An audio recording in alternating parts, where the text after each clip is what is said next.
त्रिवेणी संगम पर श्रद्धालुओं का आना लगातार जारी है। गुरुवार को शाम 6 बजे तक 30 लाख से ज्यादा श्रद्धालु ने संगम में आस्था की डुबकी लगाई।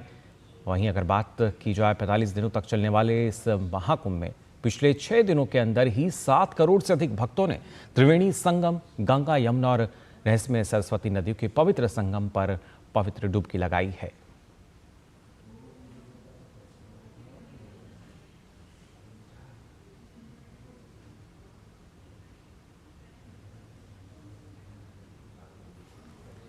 और प्रयागराज से हमारे संवाददाता रामेंद्र सिंह फिलहाल हमारे साथ जुड़ चुके हैं। रामेंद्र, जानना चाहेंगे आपसे, लगातार हम देख पा रहे हैं जिस तरीके से जो श्रद्धालु हैं वो यहाँ पर आस्था की डुबकी लगाने के लिए पहुँच रहे हैं और महज 6 दिन के भीतर ही 7 करोड़ से अधिक श्रद्धालु जो हैं वो वहाँ पे पहुँच जाते हैं। तमाम व्यवस्थाएं चल रही हैं। किस तरह का माहौल आज सुबह सुबह नजर आ रहा है? देखिए, अभी तो पूरा कुंभ महानगर, जो कुंभ नगर है, महाकुंभ नगर, वो कोहरे की चादर में सिमटा हुआ है। लेकिन इसकी अलौकिकता पूरी दुनिया को प्रकाशित कर रही। पूरी दुनिया से लोग इस एक दिव्य धारा में डुबकी लगाने के लिए चले आ रहे हैं। महाकुंभ का ऐसा प्रभाव है कि पूरी दुनिया के लोगों को लगता है कि एक बार महाकुंभ पहुंच जाते तो अच्छा होता। यहाँ देखिए 8 करोड़ से अधिक श्रद्धालुओं ने अब तक डुबकी लगाई है। तो लगातार संख्या बढ़ती जा रही है और हमें लगता है कि 30 से 35 लाख लोग प्रतिदिन कर रहे हैं। और जो महास्नान है, जो शाही स्नान जिसको कहा जाता है, अमृत स्नान है, उनमें संख्या करोड़ों के पार पहुंच रही है। जी, तो जो हालात हैं, जो स्थितियां हैं, जिस तरह लोग आ रहे हैं, उससे लग रहा है कि ये संख्या, जो रिकॉर्ड है, वो सारे टूट जाएंगे। जो सरकार ने तय किया था वो मानक टूटेंगे और लोग आस्था के साथ, विश्वास के साथ इस महाकुंभ में आकर के स्नान करना चाहते हैं, साधु संतों के दर्शन करना चाहते हैं, यहाँ जो आध्यात्मिक धारा बह रही है उसको देखना चाहते हैं, सनातन की जो एकता है उसको देखना चाहते हैं। इसके लिए वो एक लाइन से चले आ रहे हैं कि महाकुंभ जाना है, माँ गंगा के त्रिवेणी संगम तट में डुबकी लगाना है। मुकुल जी बिल्कुल, और उसी वजह से विश्व का सबसे बड़ा धार्मिक समागम ये। लेकिन खासतौर से रामेंद्र, अगर देखा जाए आज शनिवार का दिन है, कल रविवार है, तो क्या माना जाए इन 2 दिनों के दौरान ज्यादा जो श्रद्धालु हैं, भक्त हैं, उनके पहुंचने की उम्मीद है? देखिए, शनिवार इतवार 2 ऐसे दिन हैं जिनमें छुट्टियां होती हैं, लोग अपने परिवार के साथ आना चाहते हैं, तो ये दोनों दिन थोड़ा सा टफ होंगे, संख्या बढ़ जाएगी। कल शाम से ही जिन रास्तों पर हम लोग चल रहे हैं उनमें भीड़ बढ़ चुकी है।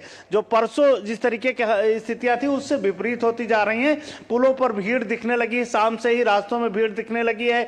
जो यहाँ अखाड़ों के महंत साधु संत हैं उनके पास भीड़ दिखने लगी। तो उम्मीद ये की जाएगी कि शनिवार और इतवार को संख्या महाकुंभ की बढ़ेगी और ये आंकड़े जो सरकार ने तय किए हैं इससे आगे लोग आएंगे।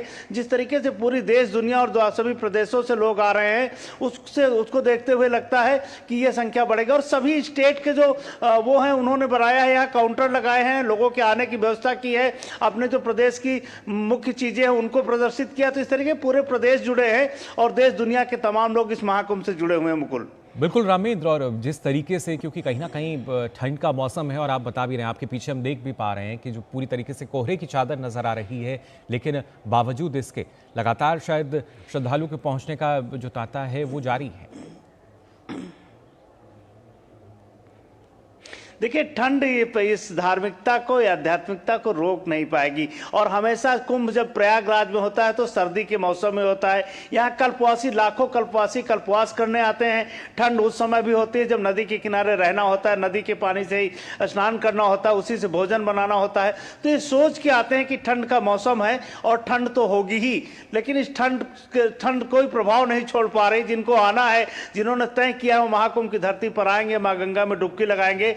इस तरीके से लोग खींचे चले आ रहे हैं, कंबल ओढ़े हुए हैं, बच्चों को चिपकाए हुए हैं। कई लोग तो छोटे बच्चों को लेके आए हैं, उनको लगता है कि महाकुंभ के दर्शन हमारे बच्चे भी कर ले, प्रणाम कर ले, नमन कर ले। जो आध्यात्मिक धारा यहाँ बह रही है, जो आध्यात्मिक ऊर्जा यहाँ बह रही है, उसका प्रभाव कि तुलसीदास जी ने लिखा है कि दरस परस और मज्जन पाना, जो दर्शन मात्र और केवल यहाँ से निकल जाने में भी पूर्ण लाभ है। तो बहुत सारे लोग ऐसे हैं जो बच्चों को लेके आ रहे हैं, नया स्नान कर सकते हैं, लेकिन वो यहाँ की आध्यात्मिक धारा का जो भोग है वो कर सकते हैं, उस ऊर्जा का प्रभाव उनके ऊपर रहेगा। तो इस तरीके से भी लोग आ रहे हैं। मुकुल जी बिल्कुल, जाहिर तौर पर आध्यात्मिक ऊर्जा का तो प्रवाह है ही, साथ ही साथ एक सकारात्मक ऊर्जा, लेकिन इस बीच ठंड का जो असर है वो भी देखा जा सकता है। और आप भी अपने गले का ख्याल रखिए। रामेंद्र, फिलहाल बहुत बहुत शुक्रिया आपका हमारे साथ जुड़ने के लिए।